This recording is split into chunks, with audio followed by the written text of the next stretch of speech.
বলে শুনলাম মেয়ে নাকি বিয়ে, তো কার সাথে বিয়ে দিয়ে দিচ্ছে বলে শুনি। জানি বলতে হবে না, পাড়ায় কি করে বেড়াই সেটা আমরা ভালো করেই জানি।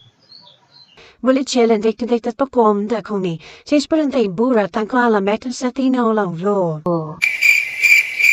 ছেলেরা বড় ভাই আছে, তা দেখো মা, বিয়ের পরে আমার কত যন্ত্রণা পোহাতে হয় দেখ। আরে জানিস না, ও মেয়ের তো আবার চরিত্র ভালো না, এই বয়সে এটাই তো কত। আমাদের আজকেই আসতে হলো এখানে। আমাদের মেয়ে কিন্তু বাপু প্রতিদিন নাইট ক্লাবে যায়, আর বাড়ি ফিরে কয়টায় জানো? 1টা 1:30টায়। এত রাত করে ওই মেয়ে বাড়ি ফেরে। হাটে বসে অনেক ঝামেলা করছো মেয়েকে নিয়ে। তো ভাবু কি পাড়ার লোকজন কিছু বোঝে না, জানে না? এই শ্যামলি, এখান থেকে চল, আর একটা মুহূর্ত এই বাড়িতে আর থাকবো না। হ্যাঁ।